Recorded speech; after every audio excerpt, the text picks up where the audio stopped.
Cheap here with more CAYNE, specifically CAYNE the short novel. Alright. Brought to you by Professor John Kieran. Today is a holy day. Hendry? That's a name. CAYNE himself has arrived, frozen and waiting for the great harvest to come. Soon the flesh of the immortal vessel will bring him new life. We're closer than ever, and I know it. The race has begun. And I will not allow Dr. Adams, the heretic he is, to win. No, CAYNE will not allow it. He knows his plan, and he knows that it ends with me. The Leviathan is Samantha. Nothing on earth is her equal. Creature without fear. The Book of Job, 41:33. Never again will he die. Never again will he feel pain. Never again will he leave us. He'll be reborn of his own duplicate flesh, and not that of Adams and his ridiculous mind transfer parlor trick. I feel like the mind transfer might be a better idea. We are getting closer. Actually, if you combine the two. Anyways, we're getting closer. Our next patient has undergone the new and improved genetic fusion procedure and is reacting well. The spinal cord has been killed, meaning that the dead cells will need to regenerate and reform into a functioning spine. No sign of physical rejection thus far, and the cellular regeneration is slow in beginning. Should reconstruct itself overnight. Cheers. I had the cheers. Our Lord has stricken us with inadequacy. We have failed yet again. This is my fault, and I must, as always, accept responsibility. This time I've added hooks to my whip, and I shall flagellate until dawn. I will elaborate on the results after I've taken time to reflect. This guy is devoted. But, like, not good devoted. Like, you're insane and creepy devoted. Fusing Samantha's DNA with the patient's caused the newly regenerated spinal cord to expand drastically, forcing the vertebrae to audibly pop into even halves. Soon after, the patient's immune system attacked the rogue spinal cells, which in return retaliated by killing off all other attached nerves. Well then, in the end, the patient succumbed to asphyxiation as the new cells burned through oxygenated blood more quickly than the lungs could produce. Another failure, but still not a wasted body. Praise be, I spent the day, or at least most of it, reflecting on our Savior's brilliant plan. The pieces slide into place. Samantha, myself, and the almighty CAYNE in the same facility. Planets are aligning. The end draws near, or perhaps the beginning. Dun dun dun dun. Glad we have finally found a use for Ralph. We have him put to a more productive task. His blasphemous lectures on how the fungal plague is the result of poor hygiene were getting on my nerves. It is CAYNE's doing. The plague is his retribution for our This guy is crazy. Tonight we test again. We'll be using the same procedure as before, but this time an enzyme inhibitor will be introduced to prevent excess tissue generation. We must not accept failure. We will bask in the light of CAYNE's restored glory. He that hath an ear, let him hear what the Spirit saith unto the churches. He that overcometh shall not be hurt of the second death? Revelation 2:11. I don't know if that's actually a thing or not. I'm assuming it is. Still, the patient lives. However, it has exhibited some concerning symptoms. Although the spinal cord has stopped regenerating at the appropriate time, the arms and legs will occasionally twitch, or more accurately, flail. Seems the spine has control over the connected limbs. Shouldn't it? Patient is no longer viable. After a promising start, the regenerative tissue again expanded beyond intention. Surprisingly, the patient's removed vocal cords were reconstructed. Of course, it did not understand speech, or it must have been frightened by its own inhuman screaming, as it immediately tore its own throat. Oh, well. After some gurgling, it regenerated within hours. Then terrible screaming and bloody extraction. A cascade of rotting tissue. Previous throats began to form a dangling, bleeding scarf as the patient continued to tear itself apart. Well, that's the way to go. Or almost go. Oh, that abomination. As far as Sharon can tell, Adam's unrighteous creation has wasted precious flesh in making a toy of some kind. Just like its creator, the abomination has been an unholy waste of resources. Even a name such as Hobo is an undeserved grace. Yeah, undeserved grace. Is an animal and nothing more. Pestilence strikes. The fungal threat is weak now, but soon it will spread to our food and our bodies, if it hasn't already. This is our first and perhaps final warning to make haste. I've traced the spores to a cargo shipment earlier yesterday, but I have no idea how they became so virulent. Behold, with a great plague will CAYNE smite thy people, and thy children, and all thy goods. 2 Chronicles 21:14. The fungus is having an observable impact on the cellular regeneration process. One patient began to develop a film of what resembles reptilian scales, complete with secondary set of eyelids. That sounds awesome. Awesome. I want to be that patient. Like, half lizard? That'd be cool. This is unacceptable. Bull. The spinal regeneration process has been mastered. Almost any tissue can now be perfectly reconstructed, but it's impossible to get definitive results with this interference. CAYNE, if you truly seek rebirth, why do you hinder me so? Is this not the time? Surely there is a reason. Samantha scratched several demonic scrawls into an insignificant employee's back. I warned them not to get too close to the succubus. She is the devil. Sometimes we need to make a deal with hell to get closer to heaven. Forgive me, CAYNE! I succumbed to Sharon's temptation and had a romantic dinner rather than working late, as I should have done. Watch and pray, and ye enter not into temptation. The spirit is indeed willing, but thy flesh is weak. 1 Timothy 6:11-12. My repetitive failures have indeed had an impact on my faith. I am being tested. For the love of CAYNE, I shall rise above. Today I noticed that my laboratory is missing several incubators. The last inventory check was several months ago, so it could have gone missing at any time. This is undoubtedly the work of Adams, but why? He doesn't need the equipment, and I can certainly spare it. Perhaps the hobo is involved? It is disconcerting at best. Time's of the essence. Samantha's escape today is likely to be the first of many. We will eventually run out of ways to subdue her. The re-engineered grubs are producing a potent gas that is driving the beast to fluster. Whether she kills us all or we find a way to kill her first, neither outcome revives CAYNE. I will not rest until he has returned to intervene. From this point forward, I live for nothing else. Alright, so that guy's totally crazy. Oh, a restraining harness. Tattered thermonylon strapping and mangled clamps dangle ominously from the massive reinforced steel frame. Accurate black smoke loops between the melted circuitry and the plastic. Oh. Oh, it's this whip. Can we take that?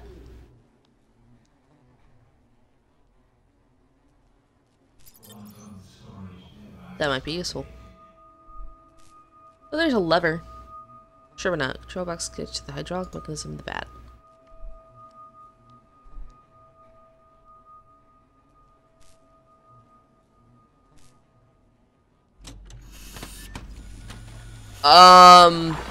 That was nasty. Ears made of flesh and machine. Okay.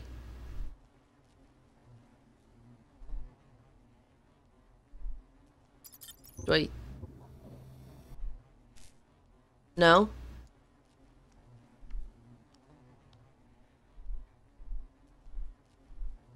Do I use nothing on that? Why was that an option?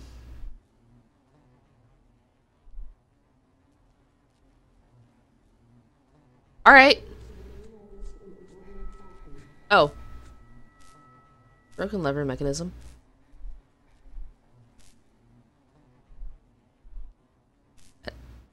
Do something with it.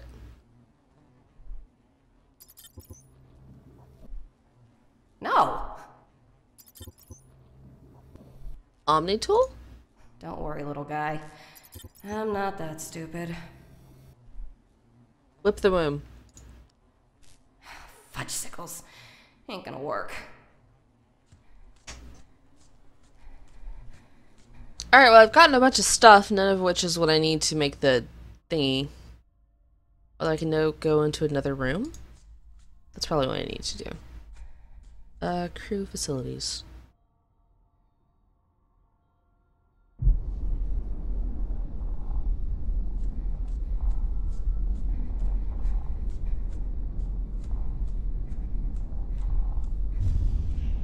So nice of people to leave themselves notes saying, hey, here's how you get here.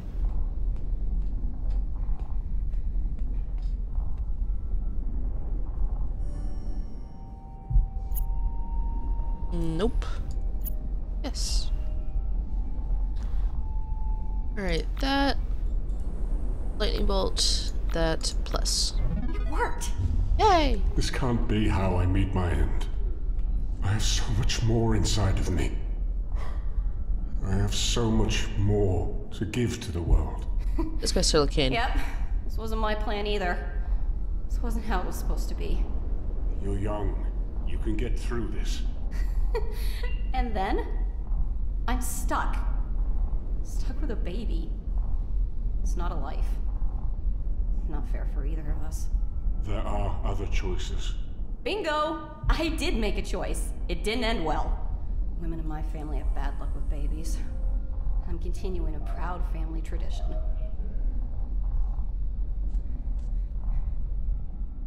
She is the saltiest. So, this is where the monsters play. Still no sign of anyone? Do plants count? This horrible place must have had more people around. Alright, holographic emitter. This device manipulates electromagnetic radiation and energy particles to project a realistic virtual image.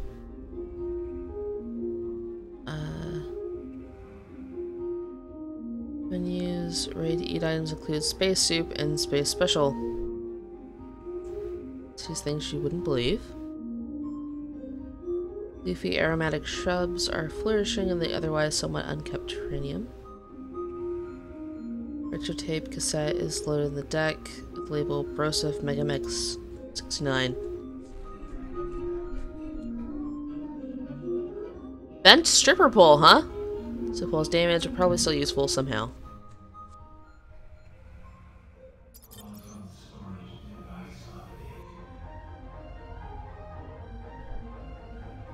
Can I take this?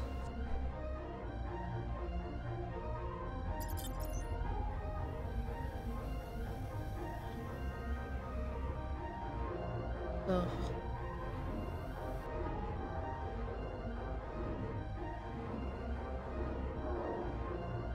Voice file captured. Can I get a JOSEPH?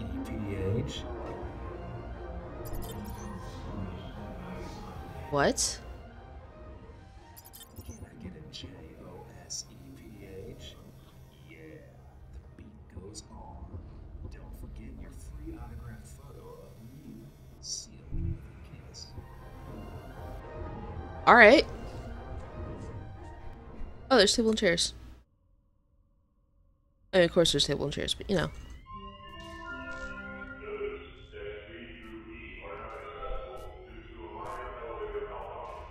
Awesome. Alright, that's Cindy Milan. That's the elevator. Smashed glass and scrap metal, nothing else. Terrible forces bent the platform.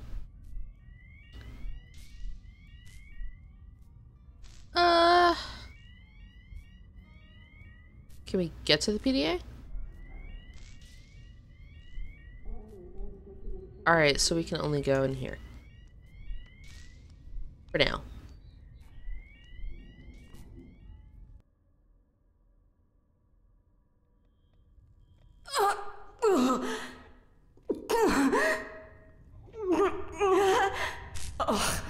Juicy. Terribly decorated. Mango electronic safe. Looks like the door has been chewed off its hinges. An old man in a white laboratory coat. Oh my god. I know him. I know this guy. What guy? There's a photo of... Oh shit. Old boyfriend? Drunken bar night and a morning full of regrets. They Oh, paid for snap. the procedure. They chose the hospital. Who? CAYNE Corporation.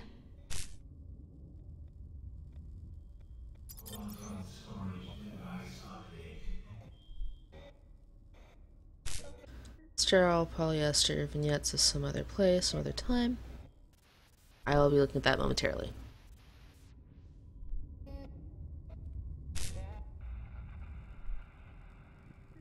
Turnout circuitry smolders behind the smashed screen. Titles like A Bride of the Omniverse, The Cosmonaut's Mistress, and The Interstellar Scandal. So legible through the blots of gore. Look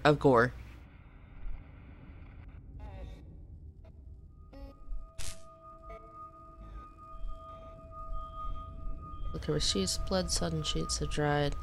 The scab over the bunk. Now let's take the equipment.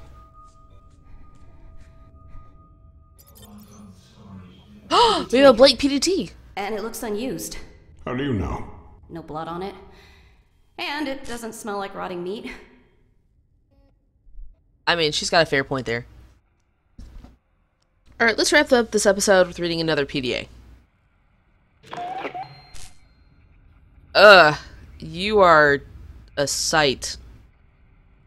Daddy is anxious, he won't admit it, but he thinks the idea of having CAYNE and Stasis here bothers him. But I think. He knows his work is coming along slowly, he's scared to fail in his holy light, but knows that he will. Poor Daddy. Oh, that's Sharon. I'm sure it's her temptation that is leading my daddy to failure. She keeps him from punishing himself like he should. She scolds me for calling him daddy because she thinks I'm too old. Excuse me, but I was raised with a little thing called values. Besides, she wants me to call her mom. Double standards, right? Joseph is so special. Do you ever feel like something is just meant to be? It's such a tacky feeling to describe, but it's true. It's a cliche for a reason. How can you have nostalgia over someone you just saw a couple minutes ago? I don't know, but it's the best feeling in the world. Babysitting Samantha's brood is easier when I know I can go see him afterward. Another day, another load of brood gas harvested. I understand why we need to keep Samantha calm, but it's such a pain to watch over her oversized maggots. Of course, why bother with gas when we can just stick Sharon in there to calm her down as well? They look about the same anyways. Ha! Or ha. Did I mention how much I hate working with that bitch? Or this bitch? Sorry, just wrong word. It's bad enough that she is screwing my daddy, but I have to work with her every single fucking day. Time to bed. I've really been thinking about how Samantha only lets Sharon handle her, and it pisses me off to no end. Joseph could cheat on me, and I'd still be angrier about Sharon and her stupid lopsided face. I wish that witch would stop trying to micromanage my family. 1st of May is always so romantic. Spring is here. I mean, it's probably... Or it probably is somewhere or other. Actually, March 21st is the first day of spring, but okay. There aren't really seasons here. Sometimes the atmospheric control breaks and tries to either freeze or burn us to death, though. That counts as seasons, I think. Alright then, Julia. It's a tough life. Nothing can ever just be okay, you know? If someone isn't if somebody isn't sick, you can bet they're tired or hungry or stressed out. There's nowhere I'd rather be, though. Most people don't get to live with their daddy forever, much less a 5-minute walk from their perfect boyfriend. Plus, I'm working for a righteous cause. It's all worth it. Ew, fungus. They say it's all inside the ventilation system, and now it's starting to settle on the outside of the vents. Maybe it's why everyone got food poisoning? Or maybe that's why everybody got food poisoning. How long has this stuff been around? It smells like old feet. Work's getting even harder for Daddy now that this fungus is everywhere. I have just the thing, though. I can make sure Dr. Adams doesn't use this as an opportunity to get ahead. Tonight I'll level the playing field. Joseph likes to bring me into Adam's workspace when we get really romantic. I'm sure he doesn't notice if some information gets deleted, right? Oh. Saren says her face is so disfigured because she had a stroke and lost control of her muscles that are supposed to hold the right side of it together. I'd have a stroke too if I had to live knowing I was such a helpless idiot. Except I do the right thing and just off myself so the rest of the gene pool doesn't have to deal with me. Jeez, Julia, calm down. I know everybody here's a jerk, but Julia's topping it. It's been a really long time since Daddy told me a story about Mommy. When I was a teenager, he'd put me to sleep every night with a story about the two of them before I was born, and how happy they were. He denies it, but I think her death has a lot to do with his decision to practice medicine. Now, though, he insists that it was his calling from CAYNE since he was a child, and that Mommy was just an insignificant cog in the machine of life. I understand. Everyone copes differently. Dr. Adams has done it. He's mapped Kane's mind into a new host. No rejection. This isn't how it's supposed to happen. Daddy just needs more time.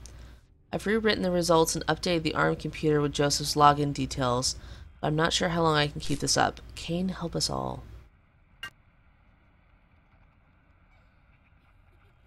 Joseph struck me hard across the face. Does he know I've been sabotaging their research? He called me Grablina while he ravaged me with some over-the-knee spanking and whips lightly across my back. Does he still love me? Oh, I know he does. Okay. A blessing from Kane. Samantha broke free today and killed 5 security guards. Why is this good?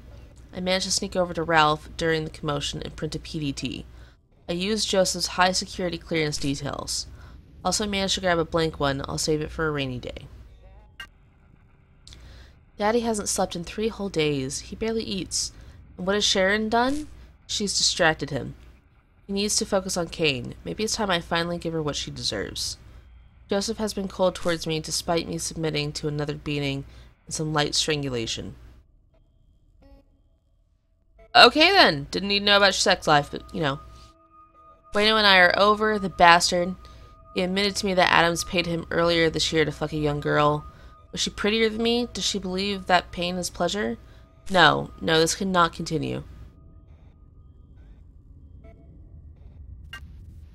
I'll lure Sharon over to Samantha's cell and use Joseph's PDT to release Samantha on her.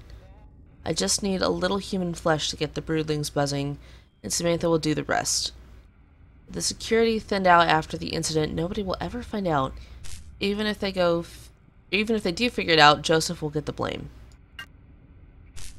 This is it. The powers just turn off for the maintenance or something. I decided to take care of that Sharon, and then I can set things straight for Daddy. Praise be to Kane, praise be to Kane, praise be to Kane. Praise be to Kane. And that's going to be our last episode, or our last thing read. That might be the last episode today. I may or may not do another one. I don't know. Anyways, but yeah, I'm Cheap. This is Kane, and that's the just super lovely Julia Kieran. I'll see you guys next one. Bye.